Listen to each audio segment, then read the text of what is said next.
कैंची छाप पे कैंची छाप पे अब की मोहर सबके लगावे की मां संसद बना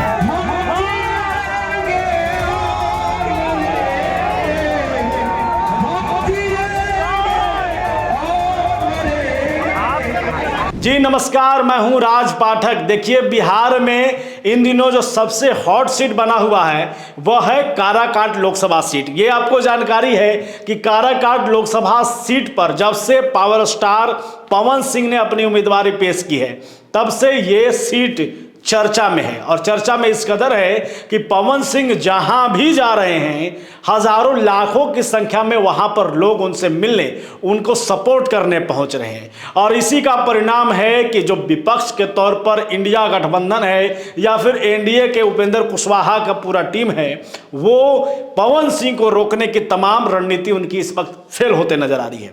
पवन सिंह को सिर्फ जो है राजपूत जाति का ही वोट या समर्थन नहीं मिल रहा है, बल्कि उनके साथ अब हर समुदाय का, हर जाति का और हर धर्म का लोगों का समर्थन जो है वो पवन सिंह के साथ देखा जा रहा है। देखिए, पवन सिंह लगातार ये कहते आ रहे हैं, उनका दावा है कि हम जब आएंगे क्षेत्र में, हमें अगर जनता मौका देगी तो हम तमाम वो काम करेंगे, शिक्षा का काम करेंगे, रोजगार का काम करेंगे, हम काम करेंगे यहाँ पर कि फिल्म सिटी बन जाए। फिल्म सिटी अगर बनता है तो भोजपुरी के तमाम बड़े एक्टर जो हैं वो यहाँ आ सकते हैं। वो कह रहे हैं कि हम प्रयास करेंगे। इसे लेकर के अब पवन सिंह ने नामांकन तो किया था, लेकिन उसके बाद अब लग रहा है जैसे पवन सिंह पूरे तरीके से तैयार थे और अब काराकाट लोकसभा में कूच कर दिए हैं। वो लगातार लोगों के बीच जा रहे हैं, लगातार लोगों से जनसंपर्क कर रहे हैं, स्टेज प्रोग्राम कर रहे हैं, वहाँ पर कई हजारों की संख्या में लोग पहुँच रहे हैं। यहाँ तक कि वो तमाम जो धर्म के लोग हैं, हिंदू, मुस्लिम, सिख, ईसाई, तमाम धर्मों को अब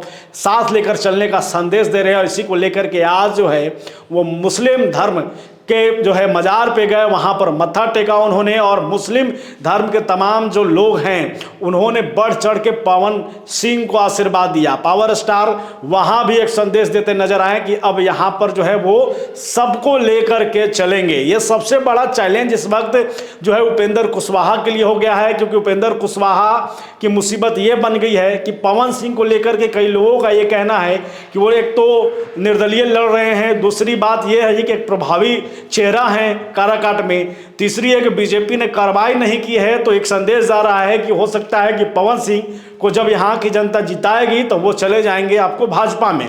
तो यहाँ पर उपेंद्र कुशवाहा के लिए बड़ी मुसीबत ये हुई कि वो किसे समझाएं, क्या समझाएं, वो कैसे लोगों को मैसेज दें कि एनडीए का जो उम्मीदवार हैं वो उपेंद्र कुशवाहा हैं। क्योंकि यहाँ पर लोग जो हैं, खास करके स्वर्ण वोटर जो हैं, जो कि बीजेपी के माने जाते रहे हैं, वो मानने को तैयार नहीं है कि उपेंद्र कुशवाहा उनके उम्मीदवार हैं, बल्कि वो पवन सिंह को उम्मीदवार मान रहे हैं कि अगर पवन सिंह जीतेंगे तो वो जाएंगे। पवन सिंह भी देखिए इसमें कुछ भी नहीं बोल रहे हैं, पवन सिंह भी खामोश हैं, अपना काम कर रहे हैं। इधर से बीजेपी के तमाम जो छोटे नेता हैं वो तो कह रहे हैं, लेकिन अभी तक बीजेपी के तरफ से ऑफिशियल किसी तरीके का कोई जो है वो रिएक्शन इस पर नहीं आया है। आपको जानकारी है कि आज जो है 5वें चरण का जो है वो प्रचार प्रसार थम गया है बिहार में। ऐसे में अब इसके बाद 20 मई को आपको मतदान होंगे, उसके बाद 2 चरण बचेंगे और उसमें 7वें चरण में काराकाट लोकसभा है। इसमें अब उपेंद्र कुशवाहा को बहुत जल्द ये मैसेज देने की कोशिश करनी होगी कि कहीं ना कहीं जो संदेश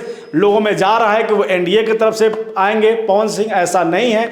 और ये देखना होगा कि इसके लेकर के पवन सिंह की जो सुनामी इस वक्त काराकाट में बह रही है, काराकाट के लोग जिस तरीके से हैं, महिलाएं जिस तरीके से उनका समर्थन कर रही हैं, काराकाट में खास करके किस तरीके से उनको रोकने के लिए, इस सुनामी को रोकने के लिए कौन कौन सा दिग्गज उम्मीदवार, दिग्गज नेता यहाँ पर आने वाला है। क्योंकि आपको जानकारी है इससे पहले जो है योगी आदित्यनाथ की बात की जा रही है कि उन्हें यहाँ पर बुलाया जाएगा काराकाट में। औरंगाबाद में योगी आदित्यनाथ आए हुए थे यहाँ पर प्रचार प्रसार करने, और एक संदेश अगर योगी आदित्यनाथ वाकई में आ जाते हैं काराकाट में तो जो राजपूत समाज है, जो स्वर्ण वोटर है, एक बड़ा फर्क पड़ेगा। फिर पवन सिंह को वहां पर चिंता सताएगी कि कैसे रोका जाए। लेकिन अभी तक ये नहीं दिख रहा है कि बीजेपी किसी तरीके से कोई बड़ा रिस्क लेना चाहती है। दूसरी तरफ राजद के तरफ से भी बड़ी खामोशी है। जो स्टार प्रचारक की भूमिका में रहे हैं, आपको तेजस्वी यादव, आपको मुकेश सहनी, इस बार वो भी खामोश है, किसी तरीके से कोई इस पर कमेंट नहीं है पवन सिंह को लेकर के। और ऐसा माना जा रहा है कि उन्हें ये लगता है कि पवन सिंह के आने से उनका कैंडिडेट सेफ हो गया है। लेकिन लोगों की माने जिस तरीके से पवन सिंह को लोगों का समर्थन मिल रहा है, ऐसा माना जा रहा है कि पवन सिंह इस वक्त की स्थिति में सबसे नंबर 1 पर पड़े हुए हैं। वोट कटवा की स्थिति से वो बाहर आ चुके हैं, क्योंकि पवन सिंह ने एक संदेश दे दिया है कि वो अब किसी भी हाल में पीछे नहीं हटेंगे। आपको जानकारी ये भी है कि उन्होंने अपनी मां का नामांकन करवाया, लेकिन कल उन्होंने अपनी मां का नामांकन वापस करवा लिया और अब खुद मैदान में आ गए हैं मां के आशीर्वाद से। और ऐसे में तमाम लोगों का जब उनको समर्थन आशीर्वाद मिल रहा है, तो फिर जो विपक्ष के 2 नेता हैं उनको सोचना पड़ेगा कि आखिरकार इस सुनामी को, पवन नाम की सुनामी को रोके कैसे। लेकिन देखिए किस तरीके से महिलाएं उनके लिए गीत गा रही हैं, उनके जीत के लिए जश्न मना रही हैं। देखिए ये वीडियो। काराकाट में झंडा पवन भैया के फहरावे की बा, सैया के चुनावी की बा, अभी पवन भैया के पंखा जितावे हो गया। पवन स्टार जिंदाबाद, पवन भैया, मेरे भैया ये खत्म होता है और पवन भैया का विजय निश्चित ही है। लाइन लिखे थे वो बूढ़ी माता को आने दीजिए। तो माता जी एक है, बोलिए बोलिए। आइए माता जी आइए। पवन भैया जिंदाबाद।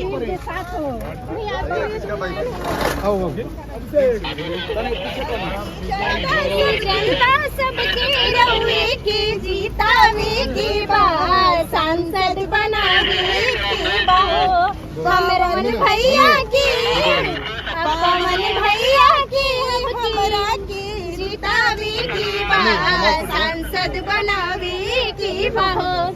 कैंची छाप पे अब की, कैंची छाप पे अब की, मोहर सबके लगावे की बात, संसद बनावे की बात। काराकाट में झंडा, काराकाट में झंडा पवन भैया के फहरावे की बात, सैया के जितावे की बात, अभी पवन भैया के पंखा जितावे हो गया। थोड़ा बहुत फिर यहाँ भी डर रहे थोड़ा। पवन स्टार जिंदाबाद, पवन भैया, मेरे भैया ये खत्म होता है और पवन भैया का विजय निश्चित ही है।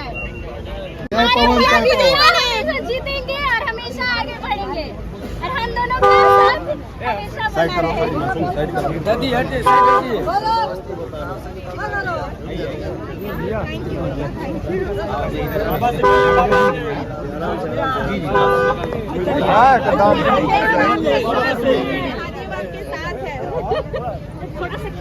भैया बाबा से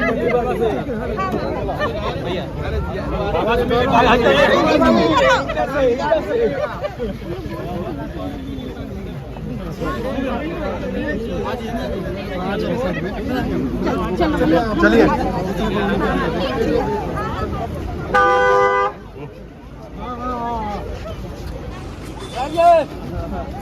आलोक, आलोक बुढ़ा आपकी उम्मीद पे ये लड़का खरा उतरेगा।